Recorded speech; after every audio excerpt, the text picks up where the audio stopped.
Hello, hello, what is up? What is good? I just got back from a brisk morning walk. It is a beautiful, cool, clear morning. I got in a solid 6.5 kilometers. Feeling good, feeling healthy. Come back to a new chapter of One Piece. What could be better than that? This is chapter 1150 called Dami Reversi, which my guess immediately is that that is the name of the technique which Emu used to possess the body of Gunko in a earth-shatteringly or Elbaf-shatteringly huge escalation of what was already a pretty dramatic scenario. It seems like this could only make things go from bad to worse for our heroes, and things were already pretty bad with Scopper getting impaled by Gunko's attacks and falling off the side. Um, and they set their beloved library on fire in a scene that was really genuinely tragic and infuriating. Having seen those books survive O'Hara and Robin's flashback, knowing how hard everyone has worked to preserve them up until this point, to see them go up in flames because of such a cowardly and unfair hostage scenario. Yeah, we're not doing great. And as I said, the entire kind of like tenor of this entire arc and its position and the overall fluctuating emotional narrative that is One Piece is still very unclear to me. And it's we're not guaranteed a happy ending to this arc. I think we're guaranteed a happy ending to the series, which is now, looming on the horizon. The whole thing is going to get wrapped up in this final saga. So it's possible that we leave Elbaf at our lowest of lows. Uh, would that be happy? Would that make me happy? I don't know. It would be pretty weird for this series. There's some arcs that end sort of ambiguously. Egghead a lot was lost for everything that was gained. But there was still kind of like emotional breakthroughs, and all our heroes survived, and they dealt a blow to the bad guys. I don't know. Actually, Elbaf had a pretty unhappy ending too, or Egghead, sorry, had a pretty unhappy ending overall, I guess. Elbaf might be the same. It's left in ruins, and they escape just by the skin of their teeth. I don't know. There's still a lot to cover. We still have the entire plot with Loki and Hadruden and the flashback of Harold and the true history of his reign and everything. So that's something that I assume we're still going to get taken care of. So it'd be a little odd if Emu just kind of like nukes the entire country, and then it cuts back to Loki and Hadruden, and they're having like their flashback vision trance, and they're like, oh shoot, oh, no time to pontificate on our shared history. Instead, we have to try to save the country. But I don't know. As for like saving the books, might not happen. It would kind of give a reason for us not to learn anything, like as readers, from those books, because of course Robin wants to dive into everything, learn all sorts of insights about the world of One Piece, about these forbidden histories, everything. And maybe we can't. Maybe it's too soon still. So this could be a reason for leaving that question unanswered too. I don't know. Restart to install the latest Windows updates. I do not think I will. I just moved myself a little bit. Let's get into the chapter. Starting off with our cover story. Yamato and his unlikely allies are visiting the Enma Shrine, where Yasui's sword is enshrined. The pilgrimage is now complete. You ever listen to that REM song Pilgrimage? I love that song. So not a super eventful chapter in terms of new things happening, but I think this is kind of climactic. So now what will Yamato do next? I guess we'll find out. Okay. So the children have been released, as is the condition. They burn down the library and have bent the knee and are saying, yes, we are willing to be your battle slaves.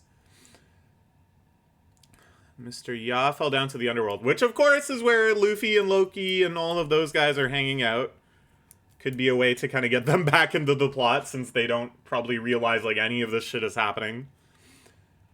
The kids are still covered in thorns. The horrible invisible thorns. Meanwhile, Gunko is floating in midair. You can see her eyes have the multiple concentric pupils or irises or whatever. Showing that Gunko is possessed by Imu. Blasts out the Conqueror's Haki to maybe an unprecedented degree. Look at how large a radius it's showing it's affecting, that they're way out here on this one branch, and they're showing that it's echoing into the giants' villages. All the kids pass out. These poor kids, man, they've been through a lot.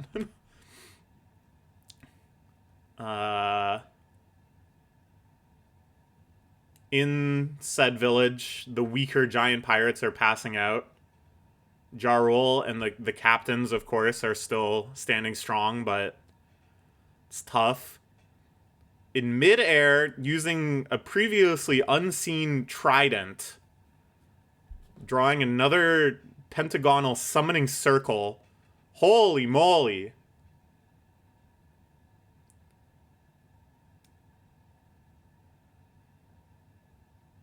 Wow. This is nuts, dude. This is so classic of a design. A devil demon with the bat wings and the forked tail, the pointy tail, and a trident. It's like the Halloween costume type devil. I love it. It's so classic, you know? There's no real pretense or anything. There's no like subversion or trying to go beyond what one expects as a it's like you think demons are the folly of children. I'll show you a real grotesque demon. Nah, dude, it's a freaking devil. There's characters that look like this back in like Dr. Slump. Oda's playing the classics. And how fitting for an endgame enemy that this is the first time we've seen this sort of iconography represented by this evilest of all evils. Fits with like the pentagram and stuff too. Like we're finally in the territory of like black magic, witchcraft, warlocks, and other such villainry. I like it. It's very, very classic. Also using archaic language here. Quashed thy. I think that probably is carrying over from some similar relic of translation. Like, probably she uses samurai speak. Umu. It's the one that comes to mind. Killingham explaining, the nightmare holes remain open. So this is how he's doing it. This seems very different than the other power we witnessed from him, where he grabs something from the dream thought bubble. Instead, it's like big physical holes in the ground. Nightmares are continuing to spawn out of it. It seemed like they were doing a pretty good job beating them down, but not so. By the way, I just noticed on the right here, in the panel of Ja Rule standing strong, along with a few other warriors standing strong. One of the warriors that's standing strong is this older person with a staff. Now, I don't know if, we're going to get a full history of all these characters. Kind of doubtful. But I think Oda likes to include these sorts of things because that's a character he's actually thought about. That's a character that, in his mind, has a history, has a name, has abilities, has powers, has relationships and a name and a title and everything. And that's something that makes One Piece great, I think. He doesn't go, oh, I need to draw a crowd. I guess let's just come up with a bunch of generic giants. For years and years, for decades, he's been thinking about Elbaf. And he's got a big notebook. I know he does, because you can see these in interviews and stuff. He shows people his notebooks for each arc. And in that notebook, for decades, he has been coming up with giants. And coming up with their names and personalities. Such that when he finally gets to this arc, and he needs to draw a bunch of giants standing around, he's like, this is a great place for Gorbror, the ancient wise giant sage who served as the advisor to Ja Rule. Ah, of course, they'd be standing next to Ja Rule in this sort of situation. And I think it just gives the series that much more like a feeling of like depth and energy that when you're looking at a shot like this, it's like those are all like individuals. You're never probably going to learn their names. Maybe in like an SBS or something. Maybe later, like Scopper, he can be like, actually, I'm gonna make this a character. Now they're gonna appear in like the main plot instead of just in the background of panels. Um, but more than likely, this is like the only time we'll see that character.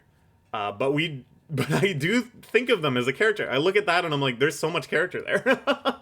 I think that's something that Oda is so powerful on. So yeah, it seems like we're fucked. Because all we've been really able to accomplish is killing some of these nightmare creatures, but we didn't even kill those. Just kind of temporarily knock them out. Lead the wine of whelps, Summers. Uh-oh, he comes back before to life. Even though he got chopped in half, and Scopper seemed to be able to prevent the regeneration. I'm not surprised. It was a little anticlimactic for him to, like, die at that situation. But it's unclear. Like, did his arm come back, too?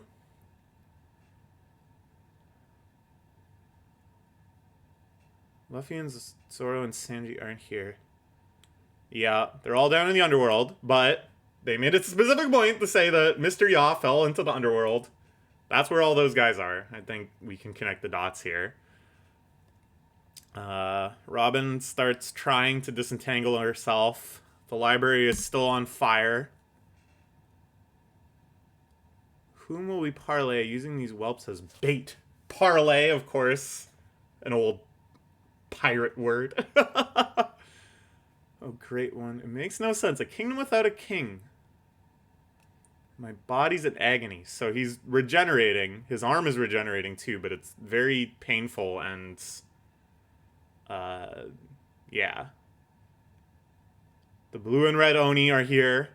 Which, by the way, I think it's really cool that, you know, the blue and red Oni are pretty major figures in Japanese mythology. And at first it seemed like maybe he recklessly tossed them onto two characters that showed up in one arc near the start. But no, they ended up being pretty significant figures in the series. Like, charge these with dominance over this land. Thou wilt be kings. Are you at the Holy Knights? You're the one that's driven Elbaf to madness. Uh-oh, buddy. That's awesome. You just yoinked her. I like it, but I don't think this is going to end well for you. Give back the children. How many of you are there?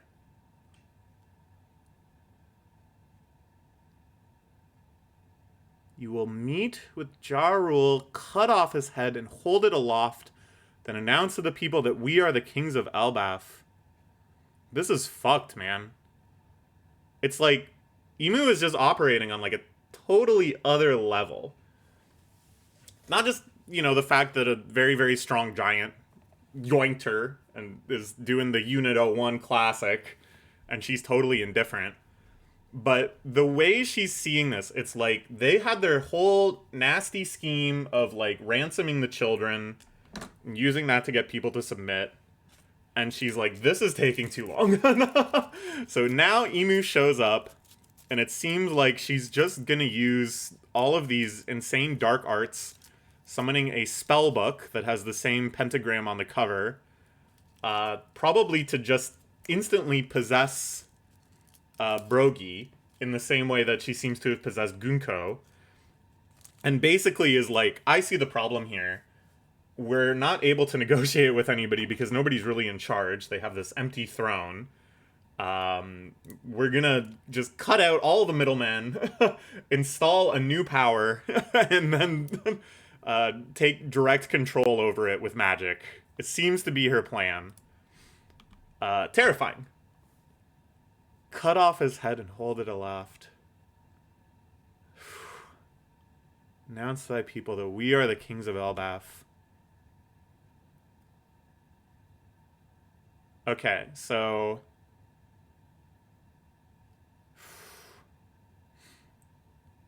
not be for nothing. I give thee the power of evil. I like, too, that she's just conjuring up, like, weaponry. There's nothing too mystical about it. But it has, like, a feeling of, like, brutality and kind of impersonal indifference. That it's not even really Emu fighting to some extent. They don't deserve the crazy powers that she showed when she was trying to stop Sabo from escaping. Instead, she's just kind of using these tools that she can just manifest, these weapons of war. Again, it just sort of reflects this feeling of, like, supremacy, geopolitical supremacy, cutting through all values of fairness and negotiation, blowing Brogy's hand off brutally. What a horrific scene, Jesus. He can't regenerate. But she says, I give thee the power of evil. Now, this is a very interesting invocation, okay? Because up until this point, there's not really any villains we've had that have self-described as evil. There's been dickheads and assholes, but they always have a motive. And often it's money, it's power. It's, in Blackbeard's case, it's sort of a weird inversion of Luffy, and he just wants to feel free and have adventures and do everything in the world. For the Marines, they have their twisted sense of justice, where often they end up doing kind of appalling things, but they genuinely think they're the good guys in most cases. Some of them are real dickheads and are actually doing stuff for money and power and subverting their the expectations of their position, like Nezumi way back in the day. And then the world government itself, all the celestial dragons and such, no, I don't think any of them think of themselves as evil. They're just supremacists. They believe that they are owed all of this stuff, and that the natural order of the world is for them to just dominate and enslave all other people. They don't think that's evil per se. They just think that's the way it is. I'm sure they don't think that they're lovely, wonderful people. They're not delusional about that. But they're just, greedy assholes. And they're like, well, that's what we deserve to be. We're the chosen people. So this is the first time, correct me if I'm wrong, where somebody is just doing something out of, and self-describing that it's out of evil. This is the first time I think that word has been evoked. All other villains, the Hogback, Crocodile, they're all scheming to get something. Spanda, the CP9, everybody. They had an object in mind that motivated them, be damned the methods or consequences. Enel, trying to take over Skypiea, was trying to get up to the moon, to the fairy Earth. He didn't think of himself as evil. He thought he was awesome. He just really wanted to get to the frickin' moon, man.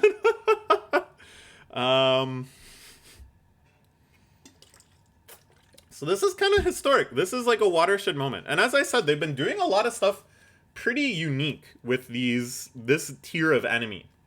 They can teleport, they can regenerate. They're using all of this sort of magic stuff that doesn't seem to be devil fruit based, which is kind of our supernatural thing. And it doesn't seem to be hockey based, which is our other supernatural thing. But is yet a third supernatural thing that's really fucked up and evil looking. And indeed, they are saying that they're evil. That's a new level.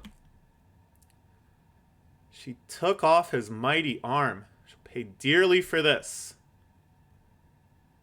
In exchange for some measure of thy lifespan, thou will receive an undying body and uncanny strength under fealty to Mu. Again, not Emu, but they said before this term Mu, which of course in Japanese means nothingness. But also means... No, it still means nothingness. And Mugen is without limit. It's no limit.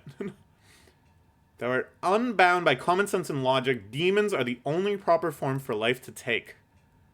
Diabolical Covenant. So this is probably how they got Gunko in the first place. So we know it's imperfect. We know that this isn't a total death sentence of Brogy will never ever come back.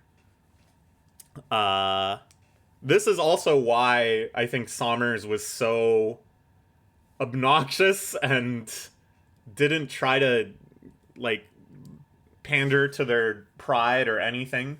He didn't say, you will be our allies in war. He said, you will be our slaves in war.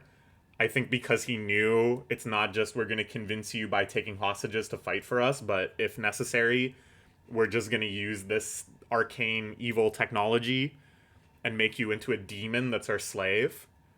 And I think Imu as well, probably part of her plan is, let's see if this works on Giants. Because as I said, Gunko was kind of like breaking out of it. Maybe they've had previous instances where it didn't fully work. Maybe like Shanks, for example. You know, it worked on his brother, but it didn't work on him. He was too fiercely independent or something. Although he was just a little baby. How can you be fiercely independent when you're a little baby? Anyways, so the demonification begins. All these freaking runes around the circles, by the way, I see them. That's not the level of fanaticism I'm on. I'm not going to start trying to decode these. But somebody will, and please let me know if you know of anybody that's working on that. Because I do want to know. And I do not doubt for a second that Oda is actually coming up with a runic language and writing secret things in there. Oh my gosh. Okay, this is the demonification. He sinks into the magic circle. This is Dami Reversi. So not quite what she's using to take over Gunko, but I was right that it was like something related. And then I love this. I love this so much. Oh my god. The flipping over. It's just so comical and so visually interesting. It's just so, like, oh, it's like so simple that it becomes scarier, you know? Like, it has this sort of nightmarish feeling to it. The ground flipping over, you ending up upside down, and then crawling out a different person. Your shadow subsuming the self. It's like such like a primal fear. You know, they talk about shadows metaphorically and the idea of like a shadow self in human texts as far back as human texts exist. There's shit about that in the Old Testament and in Beowulf. You know, and I think it's such a just an interesting way to like play with this, that it's this bizarre arcane runic technology, these magic circles, these pentagrams, and then the effects is so visceral, this cartoonish flipping in through the ground, and then he emerges a demon. Now this is interesting too. What does the demon look like? It looks like an ancient giant. It has the same horns. It has the same fangs as oars. Huh? What does that mean? Does it mean that long ago in the Void Century, when the Emu, or maybe Emu's ancestors, but probably Emu herself, because it seems like she's immortal. Keep saying she because she's in Gunko's body. But I don't know what's up with Emu. A lot of people speculate that Emu is a girl, but I don't know. Probably goes beyond that. Probably it should be a they-them situation. Anyways, they maybe enslaved a whole bunch of people and turned them into demons way back in the day. And that's actually the origin of all ancient giants, and thereby eventually giants too. Will that ever be a plot point? I doubt it. Will it maybe be explained in an SBS? Hey, Oda, I noticed that when Brogy turned into a demon, he looked a lot like the ancient demons. Or the ancient giants. Oh, yeah, that I didn't want to explain it in the story because it would get too confusing. But actually, the ancient giants are a descendants of the demons that Emu created hundreds of years ago. Maybe it'll come up sometimes, but you don't really need to remember. You know, classic like SBS Oda. Oh my god. Give back the captain. We know the real Captain Broggy has never once tried to attack his own crew. He's got a warrior's pride. He sends them flying. His severed arm is just levitating. It looks like it's slowly reattaching, but in his demonic powers, he can just levitate it. What a fucking awesome design, by the way. It looks like something out of Dragon Quest. Just this demonic giant with the bat wings and the horns and the big demon axe and his like flaming striped pants. The smoldering cape that seems to like go through his hair and his wings. Holy cow. Oh man. This is bad. This is bad, but it's like awesome. Before I was like, this is bad and it's stressful and sad. And although I was very compelled and I was enjoying it, it wasn't really like, you know, it was definitely on the extremes that they go to in One Piece of how stressful and sad things can get. Whereas this, it's objectively a worse situation, and it's pretty tragic to have the giant captains turn on their own crew because they've been turned into demons. But it's just so fucking awesome. They just look so cool that it's hard not to just get excited. It's hard not to kind of be like pumped about this too. You know? Actually do that, our country is doomed. Oh man. Now the rest of them are just kind of getting demonified.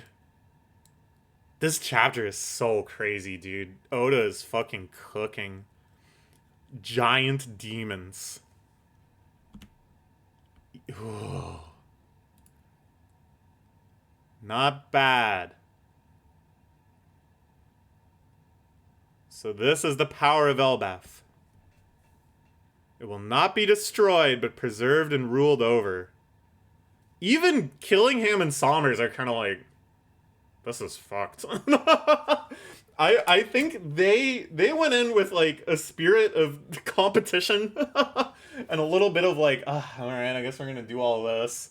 And they came up with their whole child hostage plan and everything. And now they're just kind of like, all right. Jesus Christ. Okay. I guess did we have to go this far? We just made them all into demons? Oh, man. You must flee. Something's wrong with Captains Dory and Broggy. Run for your life. Never tell a warrior to run from battle. Keto! Absolute fucking keto. Now, how strong is Chief Jarl? Well, he's retired. He's got a sword sticking through his brain. He kind of got washed by Big Mom when she was a little kid. But, in One Piece, if you just keep getting older, you kind of just keep getting stronger. With few exceptions. Poor Whitebeard, for example, started getting sick. But, I don't know, maybe Jarul is, like, crazy strong. We don't know. Surely he's not just gonna get totally washed by the demon giants. By the way, did they get bigger? I think they got bigger. Right? Because Broggy and Dory were like bigger than normal giants sort of already. But they weren't like that much bigger. And now it's like all the demon giants are huge. And there's other giants running away in the foreground that seem like tiny, you know? They look like normal human size compared to the big giants. This is crazy, dude. Oh, man, I am loving this. This chapter was fire. I love in the background, too, you can see the sleep tids again. On the far left is definitely somebody's mom with the frying pan. But notably, she also turned into, like, a demon. which I think suggests that the nightmares are getting like live updated. And maybe the giants fleeing from the demons have started demonifying the sleep tids too, making them even more powerful. I kind of think Elbaf is fucked. And I'm starting to worry that in the eventual all good guys versus all bad guys battle, I say that so much about so many different series. It's such a shonen staple, but it's a good one. It's freaking hype. I need like an acronym or something for it. AGGVABB. That doesn't help. Anyways, in that final conflict, it may be that the giants are still demons. It may be that we beat a hasty retreat from Elbaf, and it's left as like a tragedy. And it's not until Emu is defeated that the giants return to us. That's one possibility. The other possibility is that, as I said, we did see that this technique has limits, that Gunko was sort of breaking out of the brainwashing. And assuming that Gunko got hit with this, now that I realize that it really does turn you into like something that looks like a demon.